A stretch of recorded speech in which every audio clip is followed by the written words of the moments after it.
Hello everyone, good evening, welcome to Glance academy.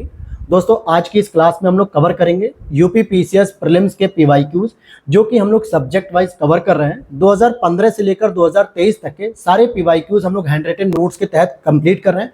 इससे दो तीन बेनिफिट होते हैं। पहला बेनिफिट कि आपको कम समय में सारी चीज़ें जल्दी से जल्दी रिवाइज करने का मौका मिलता है। दूसरा बेनिफिट ये होता है कि जो आप कोई भी किताब खरीदते हो पीवाईक्यूज की, तो वहाँ पर क्या होता है, एक एक सब्जेक्ट के जो पेपर दिए होते हैं वो सारे के सारे उसमें मिक्स होते हैं और उसमें हमें क्या होता है, ढूंढना पड़ता है हर एक सब्जेक्ट के अलग अलग। हम लोगों ने क्या किया, हैंड रिटन नोट्स में सारे सब्जेक्ट के एक ही जगह पे अलग अलग करके लिख दिए। जैसे इकोनॉमिक्स के पूरे एक जगह हो गए, इसी तरीके से पॉलिटी एक जगह, ज्योग्राफी एक जगह।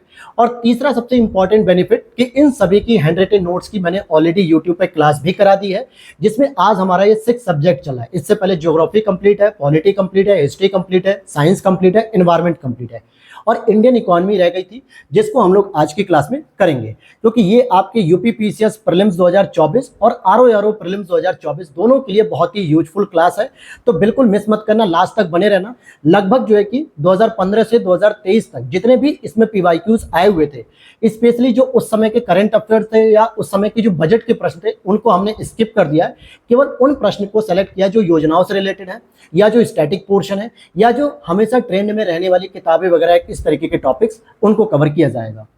चैनल पे पहली बार हो तो सब्सक्राइब कर लेना दोस्तों, और वीडियो के नीचे दिए गए टेलीग्राम चैनल को लिंक ज्वाइन कर लेना, जहां पर सारी अपडेट्स आपको मिलती है।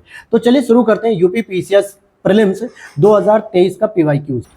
तो यहाँ पर आपका पहला प्रश्न है, आपका निर्धनता के प्रकार के बारे में पूछा जा रहा है, यानी गरीबी के प्रकार के बारे में पूछा जा रहा है। अब यहाँ पे गरीबी कितने प्रकार की होती है, इस पर बात करें तो इसमें सिंपल लिखा हुआ है, दो प्रकार की निर्धनता होती है। एक होती है आपकी सापेक्ष निर्धनता और एक होती है आपकी निरपेक्ष निर्धनता। सापेक्ष का मतलब होता है जैसे किसी दो व्यक्तियों की तुलना की जाती है कि आप कितने गरीब हो या आप कितने अमीर हो। निरपेक्ष में क्या होता है कि हर एक व्यक्ति को गरीब मानकर ही उसमें अध्ययन कर लिया जाता है। जैसे अगर हम बात करें सापेक्ष गरीबी की या सापेक्ष निर्धनता, तो सबसे पहला पॉइंट है उच्च आय वर्ग की तुलना में निम्न आय वर्ग से करना, यानी विभिन्न आय वर्ग में असमानता जो होती है उसकी बात करते हैं। जैसे मान लो कि अगर हम बात करें, हम लोग अपनी शादी में कितना खर्च करते हैं, बहुत करेंगे 10 लाख, 12 लाख, 15 लाख रुपए, इतना ही खर्च करते हैं। अंबानी जी ने शादी में कितने खर्च किए, लगभग 1200 करोड़ रुपए खर्च किए। तो उच्च आय वर्ग और निम्न आय वर्ग के बीच में हम क्या कहेंगे, हम अंबानी जी के सापेक्ष गरीब हैं। लेकिन उन व्यक्तियों के सापेक्ष अमीर हैं जो व्यक्ति ज्यादा गरीब है और जो अपने बच्चों की शादी में 1 लाख रुपए भी मुश्किल से खर्च कर पाते हैं। ठीक है, तो उनके सापेक्ष तो हम अमीर हो गए। तो इसको क्या कहेंगे, सापेक्ष निर्धनता, यानी किसी से जब हम तुलना करते हैं। और इसके मापन के लिए हम लोग लॉरेंज वक्र या फिर गिनी गुणांक, इन दोनों का ही इस्तेमाल कर सकते हैं। तो लॉरेंज वक्र किसके लिए हो गया, गरीबी के लिए हो गया। गिनी गुणांक किसके लिए हो गया, गरीबी के लिए हो गया। वहीं एक निरपेक्ष निर्धनता की बात करते हैं। इसके मापन के लिए हेड काउंट विधि का प्रयोग किया जाता है और यह एक न्यूनतम आय स्तर पर आधारित होती है। यानी यह मान लिया जाता है कि अगर कोई व्यक्ति ग्रामीण स्तर पे 2400 कैलोरी से कम का भोजन ग्रहण करता है तो वो क्या हो गया, गरीब व्यक्ति हो गया। फिर वो कोई भी व्यक्ति हो सकता है, अगर कोई अमीर व्यक्ति भी और अगर वो भी 2400 कैलोरी से कम भोजन ग्रहण कर रहा है पर डे के हिसाब से, तो भी वो गरीब कहलाएगा। यहाँ पे कंपैरिजन नहीं कर रहे किसी दूसरे व्यक्ति से, एक मापदंड बना दिया गया। जैसे यह भी होता है कि अगर कोई व्यक्ति प्रतिदिन 32 रुपए से अधिक कमा रहा है या 32 रुपए से कम नहीं कमा रहा, तो व्यक्ति गरीब नहीं होगा। लेकिन 32 रुपए से कम कमा रहा तो वो व्यक्ति गरीब हो जाएगा। तो ये क्या हो गया, निरपेक्ष निर्धनता, और जिसके लिए हेड काउंट मेथड का प्रयोग किया जाता है। समझ में आ गया दोस्तों, इसका मतलब क्या था, सापेक्ष और निरपेक्ष का दोनों मतलब समझ में आ गया। अगला एक प्रश्न इसी तरीके से पूछा गया कि क्या आर्थिक विकास में मानव संसाधन के योगदान के संदर्भ में, क्या आर्थिक विकास का जनसंख्या वृद्धि पर प्रभाव है और जनसंख्या वृद्धि का आर्थिक विकास पर प्रभाव है। देखो दोनों ही स्टेटमेंट आपको लगेंगे कि सर कॉन्ट्राडिक्टरी है क्या, दोनों विरोधाभास है या दोनों एक हैं। तो आप देखोगे स्टेटमेंट में जो भी शब्द का प्रयोग किया गया वो दोनों एक हैं, लेकिन दोनों का अर्थ सही है, अर्थात दोनों कथन सही है। कैसे, जैसे जैसे इकोनॉमिक ग्रोथ होती है, डेवलपमेंट होता है, तो वैसे वैसे आपकी जनसंख्या वृद्धि पर भी प्रभाव पड़ता है। कहीं ना कहीं जनसंख्या वृद्धि या तो कम होती जाती है या फिर ज्यादा होती जाती है। इसमें यहां पर यह नहीं कह रहा है कि जनसंख्या वृद्धि होती है, कह रहा है प्रभाव। अब वो प्रभाव क्या हो सकता है, नकारात्मक भी हो सकता है, सकारात्मक भी हो सकता है। दूसरा, अगर जनसंख्या वृद्धि लगातार हो रही है तो आर्थिक विकास पर भी प्रभाव होगा। भाई अगर हम सकारात्मक देखें तो जनसंख्या वृद्धि होगी तो हमें अधिक मात्रा में कुशल या अकुशल प्रकार के जो है कि मानव संसाधन मिलेंगे। हम उन्हें जो है कि प्रशिक्षण देकर उन्हें स्किल्ड लेबर कर सकते हैं जो इकोनॉमिक डेवलपमेंट में योगदान करेंगे। लेकिन अगर वहीं पे जनसंख्या लगातार बढ़ती जा रही है और जिसके लिए हम कौशल की व्यवस्था नहीं कर पा रहे, ट्रेनिंग की व्यवस्था नहीं कर पा रहे, शिक्षा की व्यवस्था नहीं कर पा रहे, तो ऐसे में आर्थिक विकास अवरुद्ध होगा, बाधित होगा और जिससे हमारे संसाधनों पर दबाव बढ़ेगा। तो दोनों ही पैटर्न में आप इसके सकारात्मक नकारात्मक प्रभावों का अध्ययन करेंगे। कुल मिला के दोनों स्टेटमेंट सही लिखे हुए हैं। अब यहाँ पर आप ये भी देख सकते हैं जनसंख्या सिद्धांत और उनके प्रतिपादक की जो डेमोग्राफिक थ्योरीज दी जाती है किसके द्वारा दी गई हैं, और ये 2023 का प्रश्न है, कोई ज्यादा पुराना आप नहीं कर रहे हो। इसका मतलब क्या है कि इकोनॉमिक्स में कुछ स्टैटिक पोर्शन पूछे जाते हैं जो आप पीवाईक्यूज या फिर घटना चक्र के शॉर्ट नोट से कवर कर सकते हो।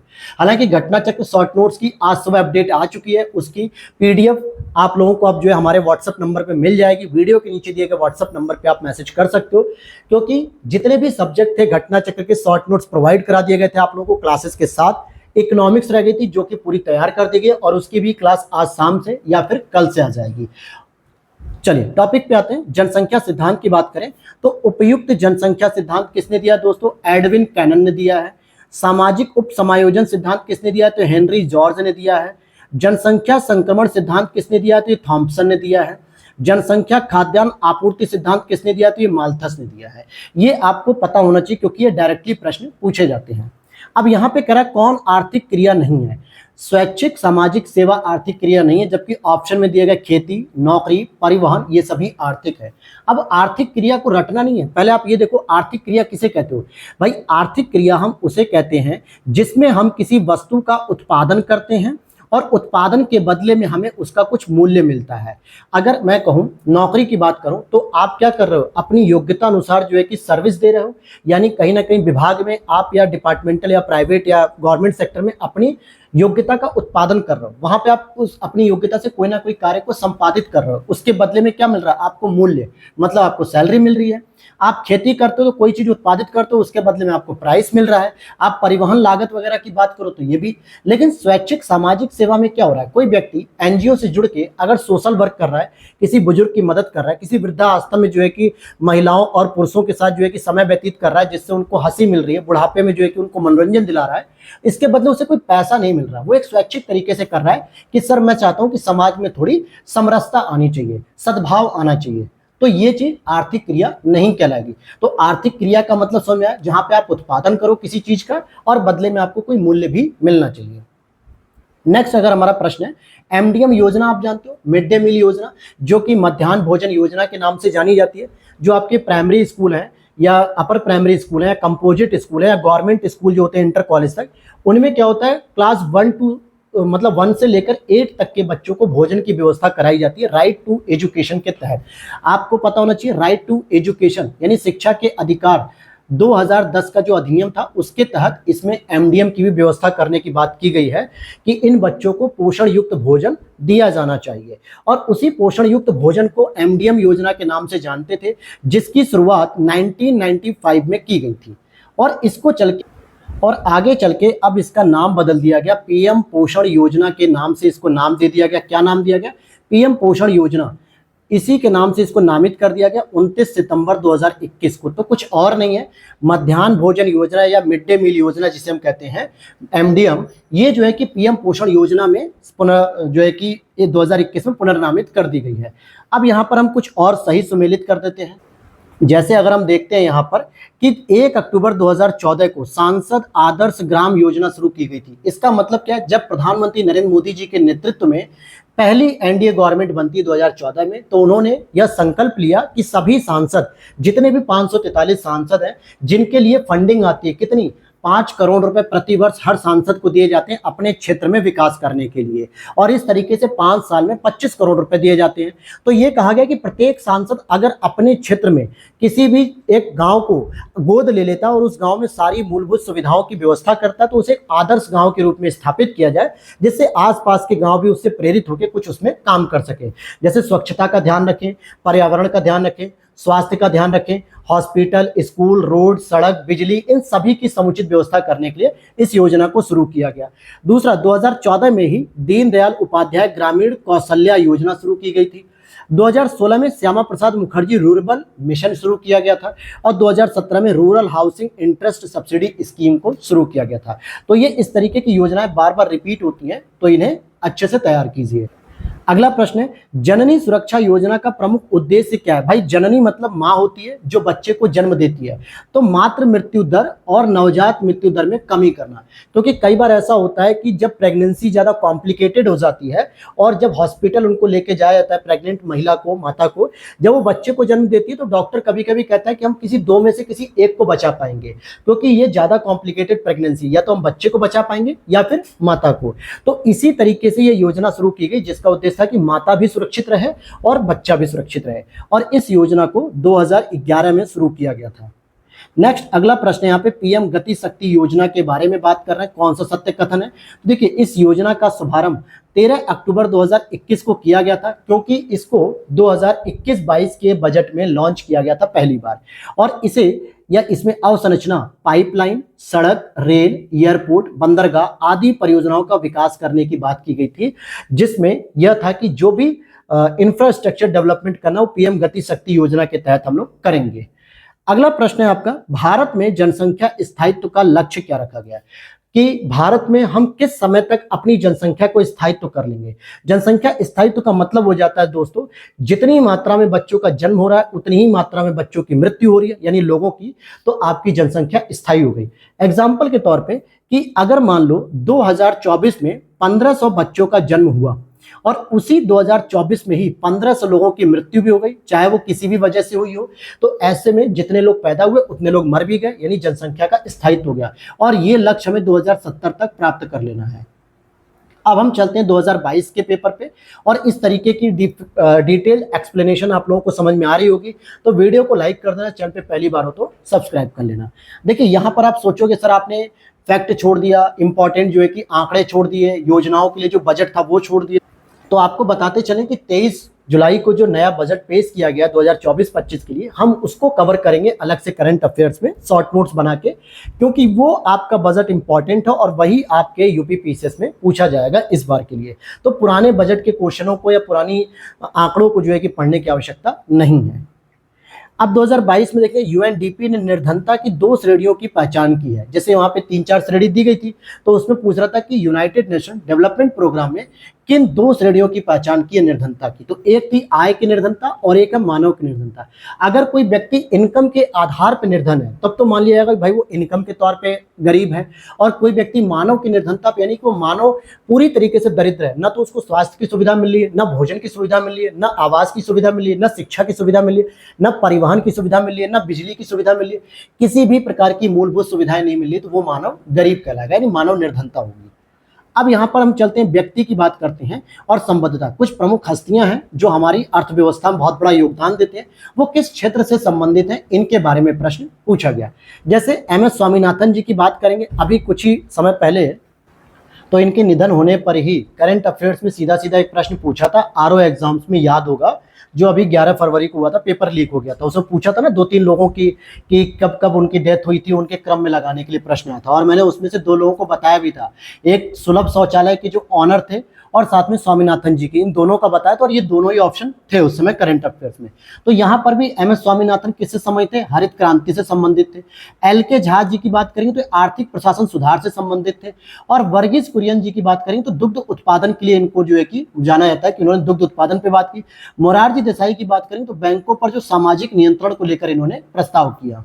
अब यहाँ पर एक और प्रश्न दिया हुआ है, जैसे माल्थस ने दी माल्थुसियन थ्योरी नाम से एक प्रसिद्ध सिद्धांत दिया था, ये किससे संबंधित है? जनसंख्या से संबंधित है। अब यहाँ पे प्रश्न की रिपीटेशन देखो, 2022 में भी यही पूछा गया और 2023 में भी एक प्रश्न सीधे सीधे मिलान करने के लिए आया था कि जनसंख्या खाद्यान्न आपूर्ति सिद्धांत, जनसंख्या से संबंधित सिद्धांत माल्थस ने भी दिया था। तो 2023 में भी पूछा गया और 2022 पर भी पूछा गया। अगला प्रश्न यहाँ पर देखेंगे, क्वेश्चन नंबर 4 के बारे में पूछ रहा है कि जनसांख्यिकी लाभांश।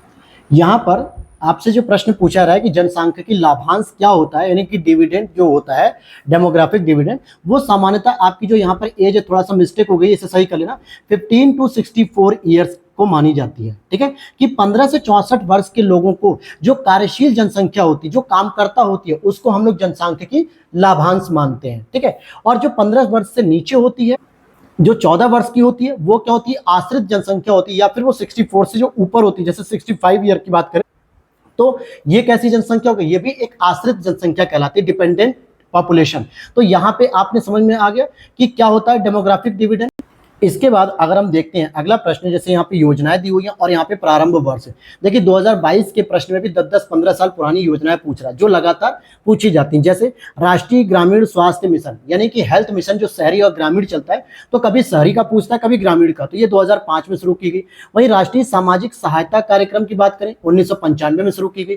स्वर्ण जयंती ग्राम स्वरोजगार योजना 1999 में, और संपूर्ण ग्रामीण रोजगार योजना ये 2001 में शुरू की गई थी। तो ये योजनाएं इंपॉर्टेंट है। उसी तरीके से जल जीवन मिशन योजना कब शुरू की गई थी? भाई जल जीवन जो मिशन है उसे कब शुरू किया गया था? तो इसको केंद्रीय बजट 2019-20 में जो है कि लॉन्च किया गया और 15 अगस्त 2019 को शुरू कर दिया गया था। एक टर्म्स आती है इको मार्क। इको मार्क किसके लिए होती है? जो पर्यावरण से मित्रवत व्यवहार करता है, यानी कि जो वस्तु पर्यावरण को ध्यान में रख के तैयार की गई है, जिससे पर्यावरण को कोई क्षति नहीं है, तो उसे हम कह सकते हैं कि ये इको फ्रेंडली है या इकोलॉजिकल है, अर्थात पर्यावरण के अनुकूल है। इसी तरीके से एक और होता है एग मार्क। एग मार्क का मतलब होता है एजी मतलब एग्रीकल्चर, जो कृषिगत वस्तु होती है उसके बारे में बात करता है। आगे देखते हैं, भारत में कृषि क्षेत्रों में छूटों यानी कि फार्म सब्सिडी के संदर्भ में सत्य कथन के बारे में बात करते हैं कि जो भारत में जो छूट दी जाती है फार्म सब्सिडी की वो क्या है। देखिए भारत में इनपुट सब्सिडी जैसे उर्वरकों पर दी जाने वाली सब्सिडी अप्रत्यक्ष फार्म सब्सिडी के अंतर्गत आती है। जो भारत में किसानों को इनपुट सब्सिडी क्यों कही जा रही है? क्योंकि किसान जब कोई फसल को पैदावार करना चाहता है तो उसमें क्या क्या इनपुट लगा रहा है, उसमें उर्वरक लगा रहा है, पेस्टिसाइड लगा रहा है, बीज लगा रहा है, पानी लगा रहा है, सिंचाई कर रहा है, इन सभी चीजों को जो है कि हम इनपुट कहते हैं। लेकिन जिन वस्तुओं पे सब्सिडी दी जाती है उन्हें हम इनपुट सब्सिडी कहते हैं। और भारत में सरकारों द्वारा दी जाने वाली सभी सब्सिडियां सामान्यतः अप्रत्यक्ष श्रेणी में ही आती हैं। तो दोनों ही कथन आपके सही हैं। इसके बाद एक प्रश्न आपसे पूछा जा रहा है, एलबीएस क्या होता है? एलबीएस होता है दोस्तों लीड बैंकिंग स्कीम के बारे में, और ये अग्रणी बैंक योजना होती है जिसको 1969 में आरबीआई के द्वारा शुरू किया गया था नरसिम्हन समिति की सिफारिश पर। लीड बैंक स्कीम जो क्या करती है कि जैसे मान लो आरबीआई को किसी जिले के बैंकों की रिपोर्ट चाहिए होती है, तो वहां पर क्या करता है वो जिले में अगर 100-200 ब्रांच है तो सबसे नहीं बात करते हैं, वो उस जिले के लीड बैंक से बात करती है कि ठीक है भाई आप अपने जिले के बैंकों का स्टेटस बताइए कि कितना एनपीए है, कितना आउटपुट हो रहा है, कितना इनपुट हो रहा है, क्या रेपो रेट है, क्या रिवर्स रेपो रेट रख रहे हैं, ये सारी चीजें। तो सारी जानकारी लीड बैंक के द्वारा दी जाती है आरबीआई को।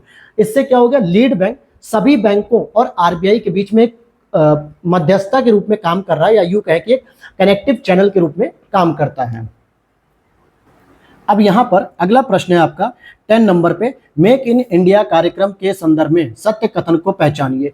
25 सितंबर 2014 को इसको प्रारंभ किया गया था और भारत में कंपनियों को विनिर्माण हेतु प्रोत्साहित करना यानी मैन्युफैक्चरिंग हब तैयार करने के लिए मेक इन इंडिया कार्यक्रम शुरू किया गया। यानी आपको कुछ भी बनाना है भारत के अंदर बना लो, भारत में ही बनाओ, आयात करने की आवश्यकता नहीं है। अच्छा, एक और प्रश्न पूछा गया कि भारत में जैन धार्मिक समूह का सर्वाधिक भाग नगरीय है, इसकी कुल जनसंख्या 0.04% है। यानी एक प्रश्न पूछ लिया गया जनसंख्या नगरीकरण को ध्यान में रख के कि भारत में कौन सा ऐसा धार्मिक समूह है जो सर्वाधिक नगरीय भाग में निवास करता है। तो जैन धार्मिक समूह जो है वो अपनी कुल जनसंख्या का 0.04% सर्वाधिक भाग नगरीय में रहता है। अब 2021 की बात कर लेते हैं। 2021 के पीवाईक्यूज में जैसे सामाजिक विकास की जो 3 अवस्थाएं थी यानी कि 3 स्टेजेस ऑफ सोशल डेवलपमेंट, ये थियरी अगस्त कॉम्टे महोदय ने दी थी जो कि एक समाजशास्त्री हैं। नेक्स्ट है भारत में थोक मूल्य सूचकांक यानी WPI होलसेल प्राइस इंडेक्स के आंकड़े कौन जारी करता है? तो वाणिज्य एवं उद्योग मंत्रालय के द्वारा इसे जारी किया जाता है। किसके द्वारा जारी किया था? वाणिज्य और उद्योग मंत्रालय के द्वारा। हालांकि इन आंकड़ों के लिए अगर हम किसी विभाग की बात करेंगे तो DPIIT ये इसका नाम आएगा जो इसी के अंतर्गत काम करता है। और ये सारी चीजें मैंने तपस्या नोट जो प्री प्लस मेंस के लिए इकोनॉमिक्स के नोट्स है उसमें इन सारी चीजों को मैंने पढ़ाया है आपको। आगे देखते हैं पूंजी निर्माण के संदर्भ में यानी कि कैपिटल को हम कैसे तैयार करेंगे। निवेश पूंजी निर्माण के लिए एक अनिवार्य कारक है। बिल्कुल, जब तक आप कोई इन्वेस्टमेंट नहीं करोगे तो आप कैपिटल को तैयार नहीं कर पाओगे, यानी कैपिटल बिल्डिंग नहीं कर सकते हो। तो पूंजी निर्माण करने के लिए निवेश सबसे ज्यादा जरूरी होता है। वहीं पूंजी निर्माण की प्रक्रिया बचतों और वित्तीय संस्थानों की प्रभाविता पर भी निर्भर करती है कि अगर किसी देश में वहां के नागरिक उपभोक्तावादी संस्कृति की बजाय बचत करने वाली प्रवृत्ति को अपनाते हैं कि अपनी आवश्यकता अनुसार वस्तुओं को खर्च किया, खरीदा और जो पैसे बच गए उन्होंने बैंकिंग संस्थाओं में जमा कर दिए, जिसके बदले उन्हें कुछ ब्याज भी मिल रहा है। साथ ही साथ वो बैंकिंग संस्थाएं जरूरत पड़ने पे जो स्टार्टअप कंपनियां हैं, जो बड़ी बड़ी बिजनेस कंपनियां हैं, उनको निवेश करने के लिए क्या दे रही है, लोन भी प्रोवाइड करा रही है, क्योंकि उनके पास बचत के रूप में पैसे अधिक है, तो लोन भी प्रोवाइड करा रही है इन्वेस्टमेंट करने के लिए। तो ये दोनों ही बातें सही है पूंजी निर्माण करने के लिए। नेक्स्ट अगर हम बात करें सेंसेक्स की, तो सेंसेक्स जो कि बॉम्बे स्टॉक एक्सचेंज BSE में सूचीबद्ध ब्लू चिप कंपनियों की संख्या होती है 30। अब ये क्या होता है, सेंसेक्स क्या होता है दोस्तों, जो आप मुंबई में सेंसेक्स या स्टॉक मार्केट ये सब जो देखते हैं, तो इसमें दो प्रकार के सेंसेक्स होते हैं, मतलब एक्सचेंज होते हैं। एक बॉम्बे स्टॉक एक्सचेंज होता है, तो इस BSE में लगभग 30 कंपनियां होती है जो ब्लू चिप लेवल की होती है। ब्लू चिप का मतलब होता है जिसकी मार्केट में सबसे अधिक वैल्यूएशन होती है, मार्केट कैपिटलाइजेशन, जिसको इन शॉर्ट हम लोग क्या कहते हैं, एम कैप कहते हैं। यानी कौन सी कंपनी ऐसी है जिसकी मार्केट में कई लाख करोड़ रुपए का पूरा बिजनेस फैला हुआ है। तो ऐसी 30 कंपनियां होती है जो सबसे टॉप में होती हैं। आगे देखते हैं, यहां पर कुछ योजनाएं हैं, जैसे आम आदमी बीमा योजना 2007 में शुरू की गई, पीएम आत्मनिर्भर स्वास्थ्य भारत योजना ये 2021 में शुरू की गई कोविड के दौरान, प्रधानमंत्री जन आरोग्य योजना 2018 में शुरू की गई, प्रधानमंत्री सुरक्षा बीमा योजना 2015 में शुरू की गई थी। और इसको ध्यान देना दोस्तों, इसको कोई आत्मनिर्भर पैकेज के रूप में मत याद कर लेना, वो तो 2020 में आया था। आत्मनिर्भर के अंतर्गत जो हेल्दी इंडिया की बात की गई थी 2021 में, इस पर ध्यान देना है। अगला हम प्रश्न पढ़ेंगे, श्रम संबंधी जो मजदूरी संहिताएं 2019 में संशोधित की गई थी, उनमें लगभग 23 से 24 प्रकार के जो लेबर एक्ट थे वो सारे के सारे समाप्त कर दिए गए और केवल 4 एक्ट को रखा गया है। वो 4 एक्ट कौन कौन से हैं? एक है न्यूनतम मजदूरी अधिनियम 1948, नेक्स्ट है मजदूरी संदाय अधिनियम 1936, नेक्स्ट बोनस संदाय अधिनियम 1965 और समान पारिश्रमिक अधिनियम 1976। यानी अगर एक ही प्रकार का श्रम महिला और पुरुष दोनों कर रहे हैं तो उनको समान वेतन भी मिलना चाहिए। तो ये श्रम संबंधी जो 2019 में मजदूरी संहिता गृह मंत्रालय के द्वारा लाई गई थी, इसके बारे में ये कहा गया है। अगला प्रश्न, आर्थिक विकास का प्रमुख कारक क्या होता है? इकोनॉमिक डेवलपमेंट अगर करना तो कौन सा ऐसा मेजर फैक्टर है जिसके साथ ही आप इकोनॉमिक डेवलपमेंट कर सकते हो? पहला, जनसंख्या में परिवर्तन। अब यहाँ पे परिवर्तन का मतलब क्या? जनसंख्या में कमी या जनसंख्या में वृद्धि या जनसंख्या में स्थायित्व होना चाहिए। दूसरा, पूंजी का आपके पास संचय कितना, यानी कि पूंजी आपके पास कितनी और आपके पास टेक्निकल रिफॉर्म्स कितने हैं किसी भी काम करने, तकनीकी सुधार कितना और गतिविधियों में श्रम विभाजन कितना, क्या सभी लोग एक ही प्रकार का काम कर रहे हैं या सभी लोग अपने अपनी योग्यता के अनुसार काम कर रहे हैं श्रम विभाजन के तौर पे। अगला प्रश्न है आपका वित्त आयोग के बारे में, जैसे कई बार पूछता है। यहां देखो कि प्रथम वित्त आयोग की बात करें 1951 में केसी नियोगी की अध्यक्षता में इसको गठित किया गया था, राष्ट्रपति महोदय के द्वारा गठित किया था और इसमें 4 अन्य सदस्य होते हैं प्लस 1 इसके अध्यक्ष महोदय होते हैं। आर्टिकल नंबर अनुच्छेद 280 में इसके बारे में डिटेल से जानकारी दी जाती है कि भारत का एक वित्त आयोग होगा और ये केसी नियोगी के नेतृत्व में पहला जो है कि खोला गया था, मतलब गठित किया गया था।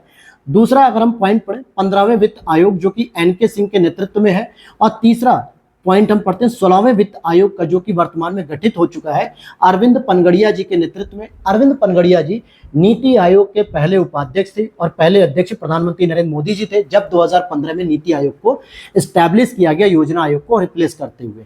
तो उस समय अरविंद पनगड़िया जी को नीति आयोग का पहला उपाध्यक्ष भी बनाया गया था। तो जो 16वां वित्त आयोग है जो अपनी रिपोर्ट देगा कब से, 2025 से लेकर 2030 के बारे में सारी रिपोर्ट्स देगा, तो ये अरविंद पनगड़िया जी की अध्यक्षता में गठित किया गया। अगला प्रश्न है आपका कथन और कारण की बात होगी। वित्त आयोग के अध्यक्ष और सदस्यों की नियुक्ति राष्ट्रपति द्वारा की जाती है, ये बातें सही है। इसकी योग्यता, अच्छा एक अध्यक्ष होता है, 4 अन्य सदस्य होते हैं। इनकी योग्यता, कार्यकाल, अर्हता, वेतन, शक्तियां आदि को वित्त आयोग अधिनियम 1951 में परिभाषित किया गया है। ध्यान देना, संविधान में कहीं पर भी इनकी योग्यता, कार्यकाल, अर्हता, वेतन, शक्तियों को परिभाषित नहीं किया गया। इसके लिए संसद ने शक्तियों का प्रयोग करते हुए वित्त आयोग अधिनियम 1951 बनाया और जिसमें इनके बारे में पूरी डिटेल से जानकारी लिखी गई कि उनकी योग्यता क्या होगी, कार्यकाल क्या होगा, अर्हता क्या होगी, वेतन क्या होंगे, ये सभी चीजें। और अगर हम इनके गठन की बात करें तो आर्टिकल 280 संवैधानिक प्रावधान के तहत इसके गठन की बात की गई है। अगला प्रश्न क्या है कि वित्त आयोग का जो सबसे इंपॉर्टेंट या सबसे प्राइमरी वर्क क्या है, ड्यूटी, संघ और राज्यों के मध्य कर राजस्व के वितरण की सिफारिश करना, यानी संघ और राज्यों के मध्य कर राजस्व के वितरण की सिफारिश करना। अगला पॉइंट है कथन ए और कारण आर के बारे में बात करेंगे। सरकार को अवरुद्ध मुद्रास्फीति यानी कि जो बॉटल नेक्ड इन्फ्लेशन होता है इससे निपटने के लिए कठिन समय का सामना करना पड़ता है, बिल्कुल सही बात है।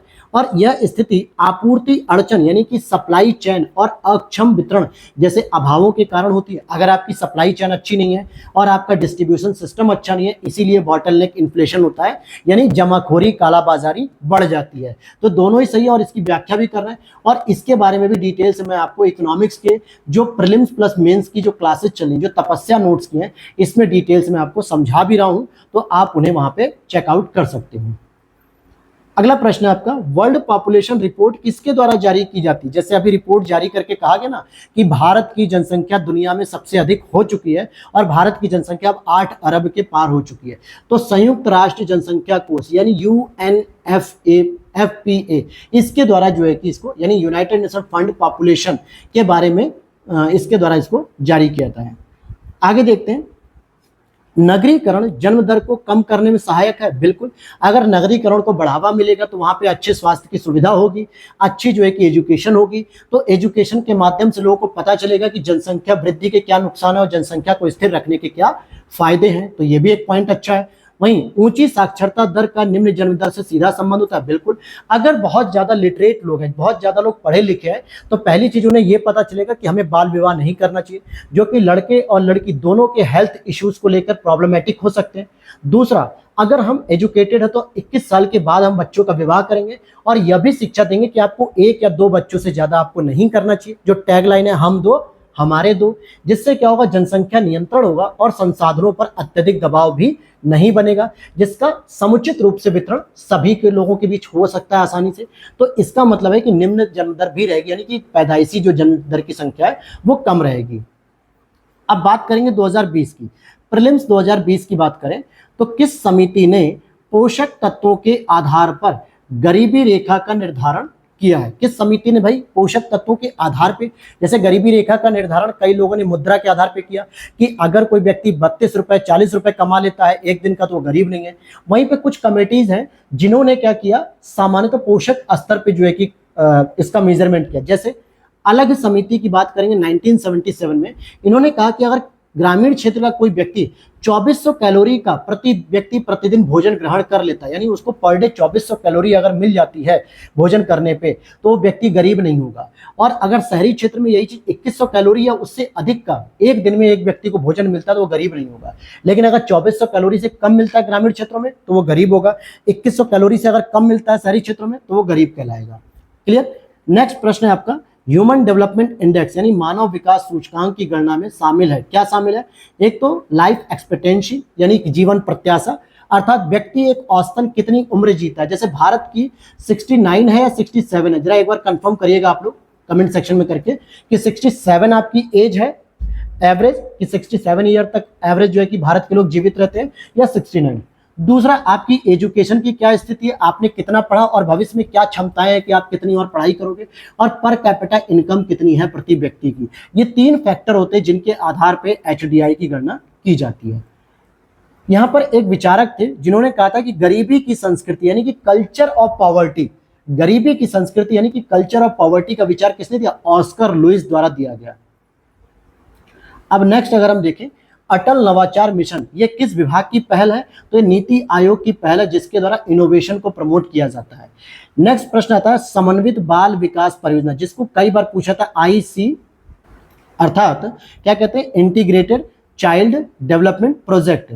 ठीक है, इसके अंतर्गत कौन सा शामिल है? तो देखो, इसमें एक तो पूरक पोषण को शामिल किया गया, टीकाकरण को शामिल किया गया, पोषण और स्वास्थ्य शिक्षा को भी शामिल किया गया जो बच्चों से संबंधित है। और 1975 में इस कार्यक्रम को शुरू किया गया, लेकिन इसमें कहीं पर भी परिवार नियोजन शामिल नहीं है, क्योंकि यहाँ पे डेवलपमेंट किसका कर रहे हैं? बच्चे का। जो बच्चा पैदा हो चुका है हम उसके विकास की बात कर रहे हैं, हम परिवार को रोकने की बात नहीं कर रहे हैं। इसके लिए अलग योजनाएं चल रही होंगी, तो परिवार नियोजन को इसमें शामिल नहीं किया गया था। और यह योजना कई बार मिलान करने के लिए आती है क्योंकि ये 1975 में शुरू की गई थी और बहुत ही इंपॉर्टेंट मानी जाती है। आगे देखते हैं, सीमांत व्यक्ति यानी कि मार्जिनल मैन की संकल्पना किसने दी? रॉबर्ट ई पार्क ने दी थी। नेक्स्ट आपका प्रश्न है, भारत में गरीबी के अनुमान हेतु कौन सी विधियां प्रयोग की जाती हैं? एक होता है, अभी मैंने बताया, निरपेक्ष मेथड, और सापेक्ष गरीबी की बात की थी, जिसमें मैंने कहा था निरपेक्ष में हेड काउंट मेथड का प्रयोग करते हैं। एग्जाम में सिर गणना विधि आया था, सिर गणना विधि, जिसने नहीं पढ़ा हुआ इंग्लिश में वो सिर पकड़ के ही बैठ जाएगा। तो हेड काउंट मेथड हो गया। दूसरा, पारिवारिक उपभोग व्यय कितना है, अर्थात कि गिनी गुणांक वगैरह, लॉरेंस वक्र और कैलोरी ग्रहण कितना है, इनके आधार पर भारत में गरीबी का अनुमान लगाया जाता है। मानव गरीबी सूचकांक यानी ह्यूमन पॉवर्टी इंडेक्स 1997 में शुरू किया गया, जिसको आगे चल के 2010 में एमपीआई के रूप में स्टैब्लिश किया गया, बहुआयामी गरीबी सूचकांक यानी मल्टीपर्पस इंडेक्स, आपकी जो है मल्टीपर्पस पॉवर्टी इंडेक्स। और इस सूचकांक में आपके स्वास्थ्य की बात की जाएगी, शिक्षा की बात की जाएगी और जीवन निर्वाह स्तर की बात की जाएगी। इन तीनों को ध्यान में रख के जो है कि किया जाएगा। नेक्स्ट अगर हम बात करते हैं यहाँ पर कि राष्ट्रीय ढांचागत पाइपलाइन एनआईपी सरकार द्वारा 2020 से 25 की अवधि हेतु प्रारंभ किया गया, तो बिल्कुल सही बात है। जो नेशनल इंफ्रास्ट्रक्चर पाइपलाइन जो प्रोजेक्ट शुरू किया गया है सरकार के द्वारा 2020 से 25 की अवधि के लिए शुरू किया गया, और इसका उद्देश्य भी था कि सभी को समान ढांचागत सुविधा प्रदान करना। तो ये दोनों ही सही है और व्याख्या भी करते हैं। अगला प्रश्न, ट्रैवल एंड टूरिज्म प्रतियोगितात्मक सूचकांक जारी किया जाता है किसके द्वारा, वर्ल्ड इकोनॉमिक फोरम के द्वारा ये जारी किया जाता है, विश्व आर्थिक मंच के द्वारा इसे जारी किया जाता है। अब यहाँ पे अगला प्रश्न देखते हैं, कुछ योजनाएं हैं जो कब शुरू की गई, जैसे 2018 में पीएम जन आरोग्य अभियान शुरू किया गया, 2017 में पीएम वय वंदन योजना शुरू की गई जो बुजुर्गों के लिए इंश्योरेंस से संबंधित थी, 2016 में पीएम रोजगार प्रोत्साहन योजना और 2014 में स्वच्छ भारत अभियान इसको शुरू किया गया था। नेक्स्ट यहाँ पे काल क्रम के अनुसार आपसे स्टैब्लिशमेंट पूछ रहा है, जैसे क्षेत्रीय ग्रामीण बैंक की स्थापना अर्थात आरआरबी रीजनल रूरल बैंक की स्टैब्लिशमेंट 2 अक्टूबर 1975 को शुरू की गई जो कि अधिनियम के माध्यम से। नाबार्ड की स्थापना बात करेंगे शिवरामन समिति की सिफारिश पे 12 जुलाई 1982 को की गई। एसएचजी यानी सेल्फ हेल्प ग्रुप का बैंक लिंकेज कार्यक्रम, जितने भी सेल्फ हेल्प ग्रुप हैं, स्वयं सहायता समूह, इनको बैंक से जोड़ते हुए इनको आर्थिक सहायता देने का कार्यक्रम शुरू किया गया 1992 में। और किसान क्रेडिट कार्ड जिसको हम लोग इन शॉर्ट केसीसी कहते हैं 1998 में इसको शुरू किया गया। तो ये आपका 2020 तक का पूरा पीवाईक्यूज कंप्लीट हो गया। अब हम चलते हैं 2019 के बारे में, और यहाँ पे जो एक्स्ट्रा फैक्ट हैं, जो पॉइंट हैं, वो चीजें मैंने इसमें एड ऑन कर रखी हैं। जैसे अगर हम देखें कि NFHS यानी कि नेशनल फैमिली हेल्थ सर्वे 5, जो 5 वाला है, इसमें क्या क्या सम्मिलित है, जैसे हाई ब्लड प्रेशर इसमें शामिल है, डायबिटीज इसमें शामिल है और डेथ सर्टिफिकेट इसमें शामिल है, लेकिन इसमें कहीं पर भी HIV का परीक्षण शामिल नहीं है। अर्थात NFHS जब इसकी गणना की जाती है, जब इसका सर्वे किया जाता है नेशनल फैमिली हेल्थ सर्वे 5, तो इसमें क्या क्या सम्मिलित है, तो आपका हाई ब्लड प्रेशर सम्मिलित है, डायबिटीज सम्मिलित है और डेथ सर्टिफिकेट, लेकिन इसमें कहीं पर भी HIV परीक्षण सम्मिलित नहीं है। अब आगे अगले प्रश्न की ओर देखते हैं। राष्ट्रीय खाद्य सुरक्षा अधिनियम की बात कर रहा है जो 2013 का अधिनियम है, ठीक है। इसमें सीधे सीधे पूछ रहा है कि कौन से कथन सत्य हैं। यहां पर लिखा है 75% ये ग्रामीण आबादी और 50% शहरी जनसंख्या को कवर करेगा। बिल्कुल सही बात है, ये अधिनियम के तहत 75% ग्रामीण आबादी को लक्षित किया जाएगा और 50% शहरी जनसंख्या को भी कवर करेंगे। महिलाओं और बच्चों को पोषण संबंधी सहायता पर विशेष ध्यान भी दिया जाएगा, यह भी सही है। 18 वर्ष की आयु से अधिक की सबसे बड़ी महिला परिवार की मुखिया के तौर पर उसको पहचान दी जाएगी और उसके राशन कार्ड में उसका नाम रखा जाएगा। तो ये तीनों ही बातें यहाँ पर सही है। नेक्स्ट आपका है भारत में पट्टेदारी सुधार के उपायों के संदर्भ में, यानी कि जो किसानों को जो पट्टेदारी दी जाती है उसके संबंध में नियम की बात की जा रही है कि कौन कौन से सुधार करने के नियम थे। जैसे लगान का विनियमन करना, यानी जो टैक्स होती है किसान की भाषा में उसे लगान कहते हैं, तो उस टैक्स का रेगुलेशन करना। अवधि की सुरक्षा करना, जैसे मान लो कि हमें पट्टेदारी के तहत 10 वर्षों तक जो है कि किसी जमीन पे कार्य करने या खेती करने की सुविधा दे दी गई है, और कई बार क्या होता है जमींदार क्या करता है इस लगान के नियम को जो है कि क्या करता है तोड़ देता है, क्योंकि उसे लगता है कि अगर वहां से हाईवे जा रहा है या कोई ऐसा प्रोजेक्ट डेवलप हो रहा है जिससे मैं खुद अगर उस जमीन पे खेती करूं या बिजनेस करूं तो ज्यादा प्रॉफिट कमाऊंगा, तो लगान की अवधि को वो तोड़ देता है, यानी पहले ही जो है कि कंप्लीट खत्म कर देता है। तो इसकी सुरक्षा करना। और पट्टेदारी पर स्वामित्व की घोषणा भी की जा सकती है कि अगर कोई किसान किसी जमीन पर 12 वर्ष या उससे अधिक तक खेती कर रहा है तो वो जमीन का मालिक स्वयं हो जाएगा। क्लियर हो गई।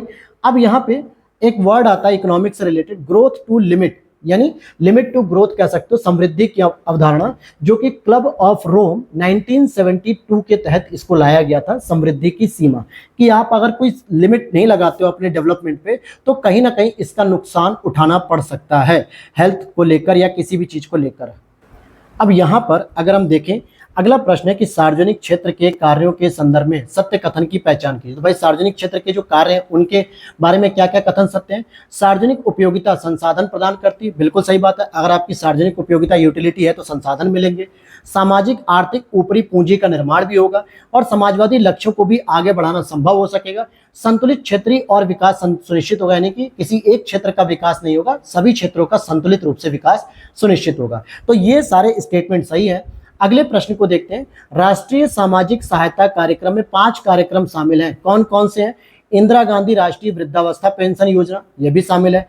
इंदिरा गांधी राष्ट्रीय विधवा पेंशन योजना, यह भी शामिल है। इंदिरा गांधी राष्ट्रीय विकलांगता पेंशन योजना, यह भी शामिल है। और राष्ट्रीय परिवार लाभ योजना और अन्नपूर्णा, जो कि भोजन से संबंधित है। अगर आप यहाँ पे देखोगे कि सामाजिक सहायता के तौर पे हम 3 प्रकार की तो पेंशन दे रहे हैं, वृद्धावस्था पेंशन, विधवा पेंशन, विकलांगता पेंशन, ये तीनों पेंशन दी जा रही है। बाकी परिवार को लाभ दिया जा रहा है और अन्नपूर्णा भोजन भी दिया जा रहा है। तो ये 5 प्रकार की राष्ट्रीय सामाजिक सहायता कार्यक्रम में शामिल है। अगला प्रश्न है, लघु उद्योगों हेतु समितियों का कालक्रम बताइए। जो लघु उद्योग से संबंधित जो समितियां हैं उनके कालक्रम को बताइए। जैसे कार्वे समिति 1955 में आई थी, नायक समिति 1991 में आई थी, आबिद हुसैन समिति 1995 में आई थी, एसएस कोहली समिति 2000 में आई थी। तो ये जो माइक्रो इंडस्ट्रीज हैं, जो लघु उद्योग है, इनसे संबंधित कुछ समितियां जिनको क्रोनोलॉजी के तौर पे आपको पूछा जाता है। ऐसे ही कुछ संस्थान भी है जिनको डेवलपमेंट कब किया गया, यानी उनकी स्टैब्लिशमेंट कब हुई। अंधत्व नियंत्रण हेतु राष्ट्रीय कार्यक्रम 1976 में शुरू किया गया। समन्वित बाल विकास योजना 1975 में, इसको ऊपर होना चाहिए था। राष्ट्रीय कुष्ठ निवारण कार्यक्रम 1983, राष्ट्रीय ग्रामीण स्वास्थ्य मिशन 2005। तो अब देखिए ये भी रिपीट हो गया, यह भी रिपीट हो गया। ये दोनों प्रश्न आपको रिपीटेड देखने को मिल गए कि नहीं मिल गए, मिले ना। तो यही चीजें होती है, आपको अगर हर सब्जेक्ट में 4-4, 5-5 रिपीटेड प्रश्न मिल रहे हैं ना, तो ये मान के चलो कि आपके 35 प्रश्न तो केवल पीवाईक्यू से रिपीट हो जाते हैं, 35 से 40। आगे देखते हैं यहाँ पे, भारत में निर्भरता अनुपात घट रहा है क्योंकि 15 से 59 वर्ष की जनसंख्या सापेक्षता अधिक है। हालांकि यहाँ पे 15 से 64 तक होना चाहिए था, लेकिन यहाँ पे 15 से 59 वर्ष की जो जनसंख्या है वो सापेक्षिक रूप से क्या हो रही है, ज्यादा कार्यशील होती है। अब यहाँ पे देखते हैं SDG 6, SDG 7, SDG 8, SDG 9, ये मिलान करने के लिए आ रहा है। देखिए 2019 में पूछा गया, 2022 में पूछा गया, 2023 में पूछा गया। तो ये मान के चलो कि जो सस्टेनेबल डेवलपमेंट गोल जो 17 प्रकार के हैं वो पूरे आप रट लीजिए, कई बार पूछा जा रहा है। 6 नंबर में क्या है, स्वच्छता और जल उपलब्धता। 7 नंबर में क्या है, सस्ती और टिकाऊ आधुनिक ऊर्जा। 8 नंबर में क्या है, समावेशी और सतत आर्थिक विकास। 9 नंबर में क्या है, बुनियादी ढांचे और औद्योगिकरण को बढ़ावा देना। अगला प्रश्न है, वर्ष के अधिकांश हिस्से में बेरोजगार रहने वाले व्यक्तियों की संख्या को क्या कहता है, सामान्य स्थिति बेरोजगार। अगर अधिकांश हिस्से तक वो बेरोजगार ही रहते हैं तो सामान्य स्थिति है ये बेरोजगारी की, इसमें कोई बहुत बड़ा चेंजेस नहीं है। अगर उन्हें 2-4 दिन का काम भी मिलता है तो बाकी तो रहेंगे तो बेरोजगार ही। जीवन की भौतिक गुणवत्ता सूचकांक यानी PQLI किसके द्वारा विकसित किया गया है, तो मॉरिस डी मॉरिस के द्वारा इसको विकसित किया गया है। क्या किया गया है, मॉरिस डी मॉरिस के द्वारा इसको विकसित किया गया है। नेक्स्ट अगर हम बात करते हैं 2018 की बात करें तो भारत में गरीबी रेखा का निर्धारण कौन करता है, नीति आयोग करता है। भारत में गरीबी रेखा का निर्धारण कौन करता है, नीति आयोग करता है, ध्यान रखना। लॉरेंज वक्र के द्वारा आप क्या नाप सकते हो, तो आय की विषमता, या इसी को अगर मैं दूसरे शब्दों में कहूं तो सापेक्ष गरीबी भी तो नाप सकते हो। इसको सापेक्ष गरीबी भी इससे माप सकते हो कि आय में कितनी विषमता है, अर्थात एक अमीर और एक गरीब के व्यक्ति बीच में कितना अंतर है। अगला प्रश्न है, भारत में नगरीय क्षेत्रों में बीपीएल परिवारों की पहचान हेतु कौन सी समिति गठित की गई थी, हासिम समिति गठित की गई थी, जो बिलो पॉवर्टी लाइन यानी गरीबी रेखा से नीचे जीवन यापन करने वाले लोगों का मेजरमेंट करते हैं। ग्राम पंचायत द्वारा जो लगाया गया टैक्स होता है उसको हम क्या कह सकते हैं, स्थानीय मिलों पर लगाया गया कर के रूप में जानते हैं हम उसे, जिसको चुंगी भी कह दो एक तरीके से। अगला प्रश्न है, जनसंख्या की प्राकृतिक वृद्धि किसका परिणाम है, जो नेचुरल जो ग्रोथ होती है जनसंख्या की वो किससे रिलेटेड है। अगर हम उस पर बात करें तो अशोधित जन्म दर, यानी कि जन्म दर हो रही है लेकिन अशोधित हो रही है, कुछ कंफर्म नहीं हो रहा है, और इसी तरीके से अशोधित मृत्यु दर भी इसमें शामिल होती है। क्या लिखा है, अशोधित मृत्यु दर भी इसमें शामिल है। भारत में ग्रामीण रोजगार का सबसे बड़ा कार्यक्रम क्या है, तो गांव में रोजगार देने का सबसे बड़ा कार्यक्रम मनरेगा है। नरेगा जो कि 2 फरवरी 2006 में शुरू किया गया था, लेकिन इसको गांधी जयंती पर 2 अक्टूबर 2009 को महात्मा गांधी आगे नाम जोड़कर एम नरेगा यानी मनरेगा कर दिया गया। विश्व जनसंख्या दिवस कब सेलिब्रेट होता है? तो 11 जुलाई को होता है। किस पंचवर्षीय योजनाओं का मुख्य उद्देश्य था कि संपोषणीय वृद्धि यानी कि सस्टेनेबल डेवलपमेंट आपको अचीव करनी है, और ये 12वीं पंचवर्षीय योजना की थी, जो कि सबसे लास्ट भी थी, क्योंकि 2012 से लेकर 2017 तक इसको ग्रोथ करनी थी। अब चलते हैं हम 2017 के पीवाईक्यूज पर। बुलक कैपिटल किसे कहा था? बुलक कैपिटल मतलब होता है बैल पूंजीपति। ये किसे कहा था? उन किसानों को जिनके पास कुछ साधन तो है परंतु धनाढ्य नहीं है, यानी वो पूंजीपति तो है क्योंकि उनके पास पूंजी है, तो इसलिए पूंजीपति कहला रहे हैं, लेकिन वो बैलगाड़ी का ही प्रयोग करते हैं ज्यादातर अपनी आमदनी के सोर्स को, अर्थात खेती करने की बात कह रहा है। आज भी बहुत सारे किसान बैलों का ही प्रयोग करते हैं हल वगैरह चलाने के लिए, खेतों को जोतने के लिए। आज बहुत सारे किसानों के पास अभी भी ट्रैक्टर वगैरह या इस तरीके की सुविधा नहीं है कि वो इस तरीके के मशीनों का प्रयोग कर सके, तो इसीलिए इसको कहते हैं बैल पूंजीपति, जो किसान है जिनके पास साधन है लेकिन धनाढ्य यानी अमीर नहीं है। सही सुमेलित कीजिए। नीति निनुमोदन प्रस्ताव, ये बजट की मांग को घटाकर 1 रुपए कर दिया जाए जब। मित व्ययिता प्रस्ताव, बजट की मांग से एक निश्चित राशि घटाना। और सांकेतिक प्रस्ताव, जो कि बजट मांग से 100 रुपए कम कर दिए जाए। कहने का मतलब है कि ये तीनों ही प्रकार की चीजें जब आपका बजट पेश किया जाता है लोकसभा में, तो वहां पे विपक्षी दलों के द्वारा कुछ इस प्रकार के प्रस्ताव रखे जाते हैं, जिससे ये संकेत किया जाता है कि भाई बजट में कुछ चीजें फालतू खर्च की जा रही है, तो उसके लिए शब्द का प्रयोग किया जाता है। अब यहाँ पे कुछ योजनाएं देखिए फिर से रिपीट हो रही है, जैसे प्रधानमंत्री जनधन योजना, बहुत इंपॉर्टेंट है ये, 28 अगस्त 2014 को हुई थी। मेक इन इंडिया प्रोग्राम देखिए ये भी रिपीटेड प्रश्न है, 25 सितंबर 2014 को थी। सुकन्या समृद्धि योजना 22 जनवरी 2015 और अटल पेंशन योजना 9 मई 2015। ये कई बार ऐसी योजनाएं हैं जो पूछी जाती हैं। भारत द्वारा अनुमोदित सक्षम परियोजना संबंधित है, किससे संबंधित है भाई? नवीन अप्रत्यक्ष कर नेटवर्क से, जिससे जीएसटी लागू करने में सफलता मिली। यानी जब जीएसटी को लागू करने का प्लान चल रहा था, और जीएसटी आपको पता है कब लागू की गई थी? 1 जुलाई 2017 को। इससे पहले सक्षम परियोजना को चलाया जा रहा था, जिसमें जितने भी प्रकार के जो नए इनडायरेक्ट टैक्स हैं, इस नेटवर्क को जीएसटी से जोड़ने में काम किया जाता, ताकि जीएसटी को लागू करने में सफलता मिल सके। तो सक्षम परियोजना इससे संबंधित हो गई। अगला प्रश्न है डायरेक्टली कि सामाजिक सुरक्षा अधिनियम 2008 के अंतर्गत प्रारंभ की गई राष्ट्रीय स्वास्थ्य बीमा योजना आच्छादित करती किसे? केवल असंगठित क्षेत्र के श्रमिकों को आच्छादित करती।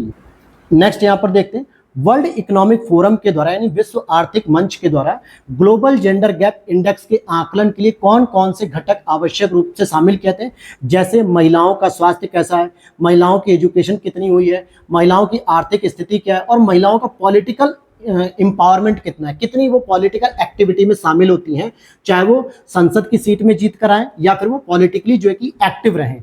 ये सारी चीजें इसमें मेजरमेंट की जाती है ग्लोबल जेंडर गैप इंडेक्स में।